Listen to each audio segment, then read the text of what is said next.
Hello everyone. We have a game with the black pieces against Energia X. He plays d4. We bring our king's knight out.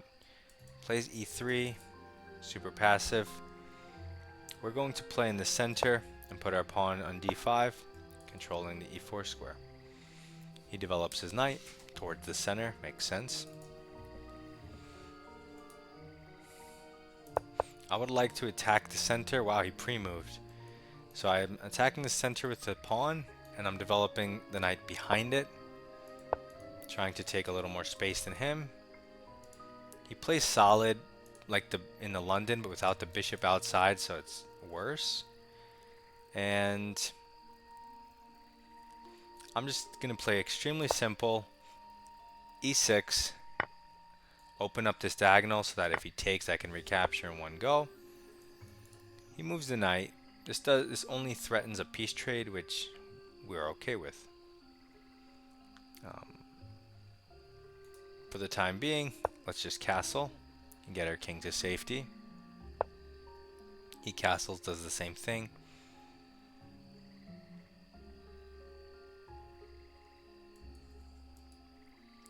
I'm going to play in the center, e5, open up the diagonal for my bishop. Yes, it weakens this pawn, but it also provokes him to capture, which means we'll have further support again from the c6 pawn.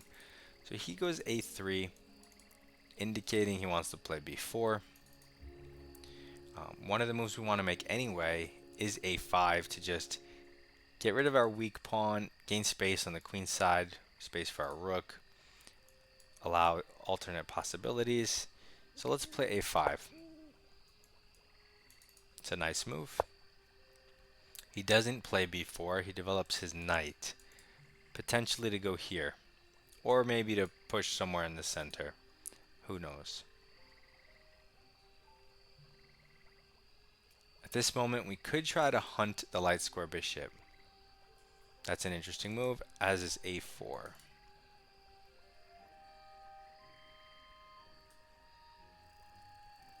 Let's go a4 and play more bindy, create this bind.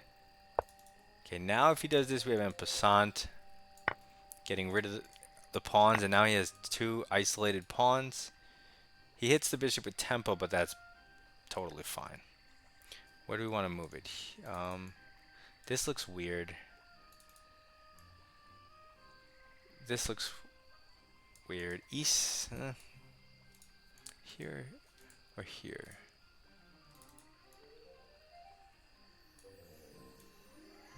Let's go here.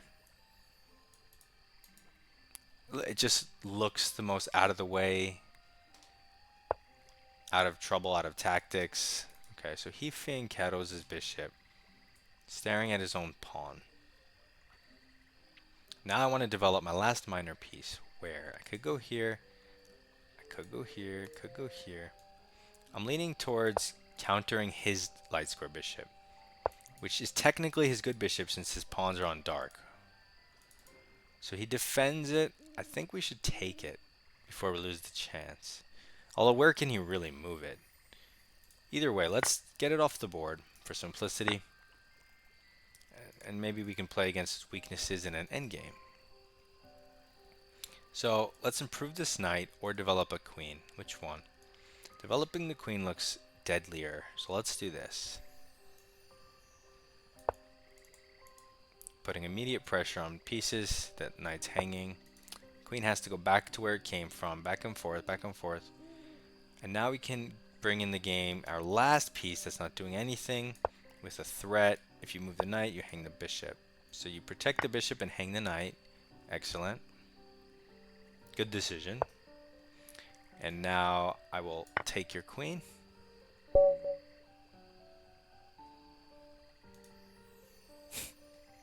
What the hell? 19 moves. 19 moves. What was that? I love how they're playing such solid, good games, and then all of a sudden is like they forget the rules of chess. They're like a really good player, and then they forget how the pieces move. Okay, 95% inaccuracy on a 19 move game. 12 average center pawn loss, 1 inaccuracy. Excellent. So let's go through this game. He plays in the center, and I'm learning more and more and more to play in the center. Really fight and make moves that influence the center, which is what I do. He goes here, and so this move just strongly influences the center and development.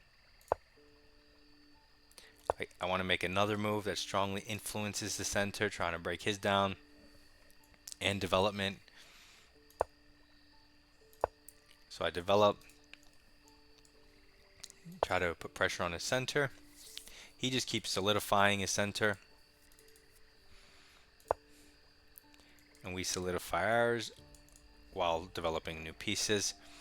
Keep in mind that when you're black, your light square bishop in lots of different positions and openings, you will play e6 willingly with this inside, and that's normal, fine, and okay, because you have to go second. So a lot of times white has weird things on this side of the board if you bring your bishop out too early, and as black you have to deal with that. As white, not really. So as black, you'll sometimes hem in your own bishop, and it's fine. You'll get it out later. It's not a big deal. It's much more important to get your king to safety. So we play e6, defending our center and developing.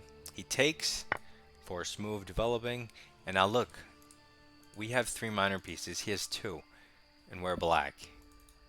We have a pawn on the 5th. He doesn't have one on the 4th. So we're just better. And are we better? Well, engine says minus 0.4, so we are better.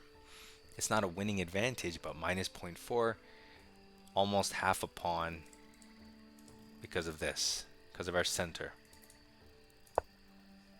He moves the same piece twice, and our advantage immediately doubles from minus 0.4 to minus 0.8, all because he's refusing to develop pieces and fight for the center. This move, you see, before the knight was controlling these squares, but once you occupy it, you're no longer controlling it.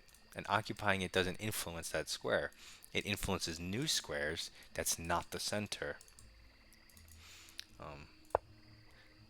So we castle, which is funny because our advantage goes up all of a sudden to minus 1. So anyway, king safety, and our position is 100% solid and awesome.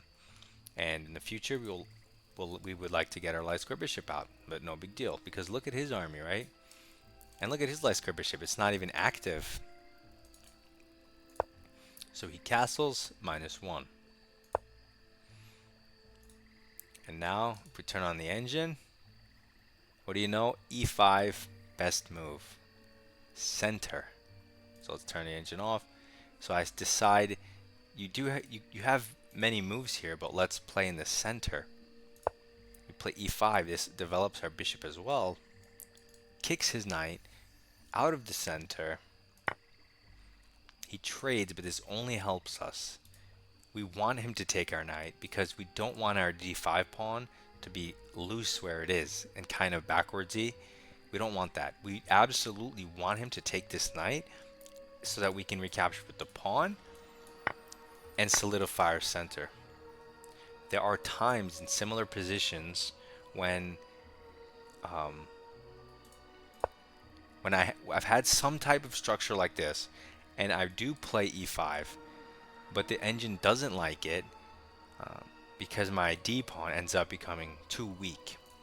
So in this specific case, we're thrilled that he takes, because now our position is 100%. Our position is once again 100% solid. That's what I'm trying to say. And it looks beautiful, right? And you would always rather be black here.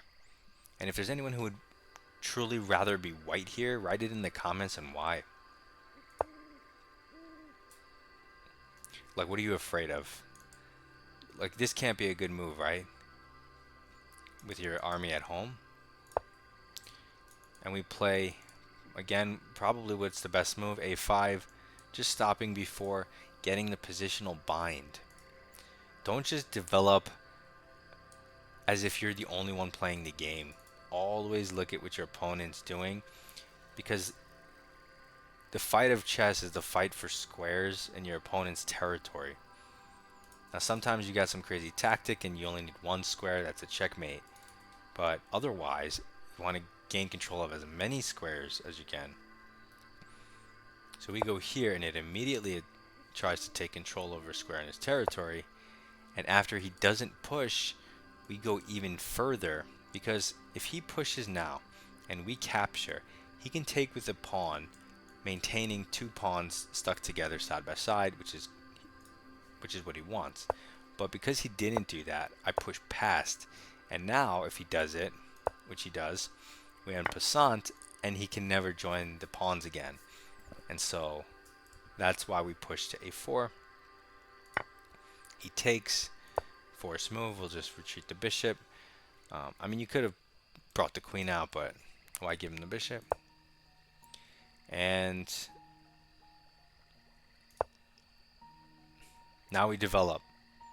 This is our one inaccuracy, the computer says, because like later in the game when I moved my queen to b6, I was applying pressure to both these pieces. It just so happens you can apply pressure also immediately with the rook. You know, it's not threatening to win the knight or anything like when I was doing it, but the computer seems to like it. There's probably some sequence that works out. So I go bishop a3, developing my last minor piece, offering this trade to get his best bishop off the board, which has the most scope. And then he immediately just lets me do it, which is bad for him because once he takes, now I can apply the pressure that they wanted me to. It looks way more natural now in this position, the way I'm doing it, connecting my rooks, developing like this. My position looks super harmonious from a human point of view. Right now it's -2, so I definitely like the way I approached this. And then they're saying he blundered because you were supposed to move the knight. The reason is because once I double up, you can't defend the knight again, so you lose a piece. So an immediate blunder, and you can just see the harmony of my position, how everything is perfectly working together where you want it, right? If I needed to, if I needed to make a few more moves, you do something like knight e4. That's an improving move. You never really play c5 and mess up your center unless you're gonna win a piece or something. And then you just play over here. So that's kind of the strategy. Maybe target this pawn. It all depends. Something like that. So that was a quick game. Hopefully you got some ideas, some logical train of thought, and I'll see you in the next video. Submit your games in my Discord. Subscribe.